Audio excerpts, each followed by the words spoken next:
100% ప్రభుత్వం ఇప్పటికి కూడా మూర్ఖంగా వ్యవహరిస్తూ ఉంది జియో 33 విషయంలో. అది తెలంగాణ బిడ్డలకు ద్రోహం చేసుడు తప్ప. అంటే దీంట్లో ఒక్కటి చూడాలండి మీరు. మా వాళ్ళు అప్పుడప్పుడు మేము అంటుంటాం, ఈ ప్రభుత్వానికి, ఇప్పుడు వచ్చిన ప్రభుత్వానికి తెలంగాణ ఆత్మ లేదు అని. తెలంగాణ ఆత్మ లేదు అనేదానికి నిదర్శనమే జియో 33.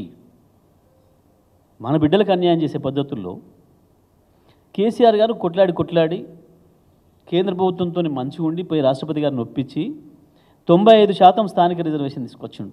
ఎక్కడ లేదు, భారతదేశంలో ఏ రాష్ట్రంలో లేదు. సార్ మేము నష్టపోయినాం, 60-70 సంవత్సరాలు మా పిల్లలు ఉద్యోగాలు కోల్పోయినాం, మాకు ఇవ్వండి, మాకు న్యాయమైంది, ఇది మా కోరిక.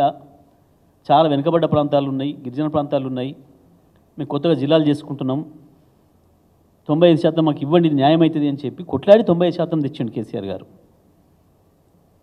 కానీ ఆ స్ఫూర్తికి తూట్లు పొడుస్తూ మన బిడ్డల్ని కాకుండా చేసే ఒక దుర్మార్గమైన ప్రయత్నం.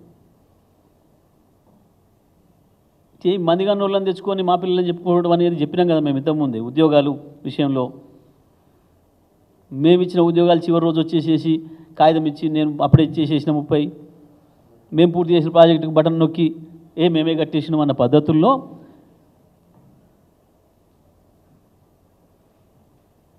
సోయి లేకుండా, జ్ఞానం లేకుండా ఎవరు నష్టపోతున్నారు? అసలు దేనికి అది తేవాల్సిన అక్కరేమొచ్చింది? పక్కనున్న ఆయన ఆంధ్ర మిత్రుల్ని సంతృప్తిపరచడాక, చంద్రబాబుని సంతృప్తిపరచడాక దేనికి తెచ్చిన అసలు జియో 33? అది వాళ్ళకు ఉపయోగపడేది. ఇది మన పిల్లల్ని మనం వాళ్ళు కాకుండా చేసుకోవడం ఏంది? చాలామంది పిల్లలు, ప్రత్యేకించి మా కోదాడ కావచ్చు, మా హుజూర్నగర్ కావచ్చు, మిర్యాలగూడెం కావచ్చు, నాగార్జునసాగర్ కావచ్చు, ఇటు పైకి వస్తే అచ్చంపేట కావచ్చు, కొల్లాపూర్ కావచ్చు, మా గద్వాల్ కావచ్చు, మా అలంపూర్ కావచ్చు, అక్కడ ఖమ్మం జిల్లాలో మధిర కావచ్చు, సత్తుపల్లి కావచ్చు, అసురాపేట కావచ్చు, అవతల పక్కన పోయి ఆంధ్రాలో చదువుకొని వస్తారు. జనరల్ ఇంటర్మీడియట్కి పంపిస్తున్నారు పిల్లల్ని. ఒక 2 సంవత్సరాలు ఇంటర్మీడియట్ అక్కడ చేసి వస్తారు, లేదా 1 సంవత్సరం లాంగ్ టర్మ్ కోచింగ్ కాడికి పోయేసి వస్తారు. అటువంటి పిల్లల్ని నువ్వు మా పిల్లని కావు బయటికి నెట్టేస్తా అంటే ఏం దుర్మార్గం? ఇంత దుర్మార్గమైన విషయం ఇది. మన పిల్లల విషయంలో మనం అంత జ్ఞానం లేకుండా, సోయి లేకుండా ఉండడం ఏంది? అయినా అసలు నీకు ఏం కర్మ పట్టింది అక్కడ? నువ్వు దాని గురించి చర్చించే అక్కరేముంది అసలు? దాంట్లో ఎందుకు పోయినట్టు? ఇప్పుడు మేము ఆ రోజు 2 ఇచ్చినాం. వరుసగా 4 సంవత్సరాలు ఇక్కడ చదివిన మన పిల్లలే, 7 సంవత్సరాలలో 4 సంవత్సరాలు ఇక్కడ చదివినా మన పిల్లలే అని చెప్పినాం. అటువంటిది సరే, నీకు ఇష్టమైతే మంది పిల్లల్ని ముద్దాడు బుద్ధి అయితే ఎత్తుకొని నేను వద్దంటలేను, కానీ మన పిల్లలు కాదని చెప్పడం అనేది ఏం దుర్మార్గం ఇది? ఒక చాపనీతి, పామునీతిలాగా. ఇప్పటికైనా ప్రభుత్వం సోయి తెచ్చుకోవాలి, కళ్ళు తెరవాలి.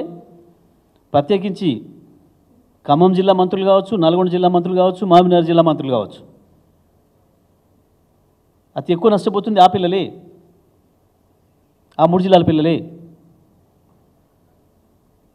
పాపం తెలియక ఇటువంటి నిబంధనలు వస్తుందని తెలియక విజయవాడ పంపిస్తారు, జగేపేటకు పంపిస్తారు, గుంటూరు పంపిస్తారు. అక్కడ ఆ వైపు రాజమండ్రి అటు దగ్గరికి పంపిస్తారు, ఖమ్మం జిల్లాలో ఇంటర్మీడియట్ కొరకు.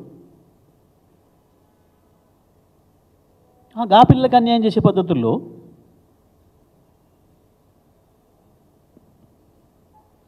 దుర్మార్గం. అది వెంటనే ఉపసంహరించుకుంటేనే మంచిది ప్రభుత్వానికి. దానికి రాజకీయాలు ఎవరు ఆరోపణలు చేసిన చర్చ కాదు. ఎంతమంది తల్లిదండ్రులకు క్షోభ ఇవాళ. పాపం వాళ్ళు పోయేదే చాలామంది దాంట్లో ఎంసెట్ కొరకు పోతున్నారు. సరే, ఇప్పుడు నీట్ అయింది. ప్రత్యేకంగా అక్కడ చదివించే కారణమే అది.